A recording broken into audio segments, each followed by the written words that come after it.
4 साल से यही होते आ रहा है। नमस्कार दोस्तों, मैं हूं निश राजपूत। आप देख रहे हैं निश राजपूत ऑफिशियल। आज के इस वीडियो में हम इसी के बारे में बात करने वाले हैं, इसलिए वीडियो को शुरू से लेकर अंत तक देखिएगा। अगर हमारे चैनल पर नए हैं तो चैनल को सब्सक्राइब कर लीजिएगा, क्योंकि भोजपुरी की ताज़ा और सही खबरें सबसे पहले हमारे चैनल पर आते हैं।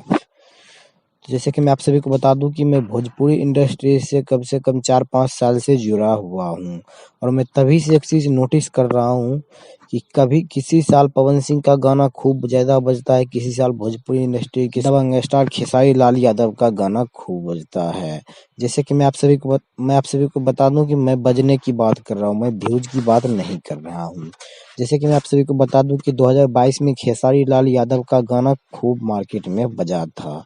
बात करें 2023 का, तो 2023 में पवन सिंह का गाना खूब बजा था। अब बात करते हैं अभी वर्तमान में चल रहे 2024 के बारे में। तो 2024 के बारे में बता दें आप सभी को, अभी तक खेसारी लाल यादव सबसे आगे है। आपने बिल्कुल सही सुना, अभी तक खेसारी लाल यादव सबसे आगे है, लेकिन अभी 10 महीने 9 महीने बाकी है, अभी कुछ भी हो सकता है। अब बहुत से लोग कमेंट करते हैं कि खेसारी लाल यादव का एग्रीमेंट की वजह से फंसे हुए, तो पवन सिंह चुनाव लड़ने गए थे इस वजह से गाना नहीं। मैं वो सब नहीं देखता हूँ, मैं ये देखता हूँ कि किसका कितना गाना है और किसका कितना गाना बजा है। तो ये था छोटा सा अपडेट। ये अपडेट आप लोग को कैसा लगा हमें कमेंट बॉक्स में जरूर बताइएगा। साथ में ये भी जरूर बताइए कि 2024 का किंग कौन बनेगा। आपने बिल्कुल सही सुना, 2024 में आपको क्या लगता है कि किसका गाना सबसे ज्यादा बज पाएगा, हमें कमेंट बॉक्स में जरूर बताइएगा।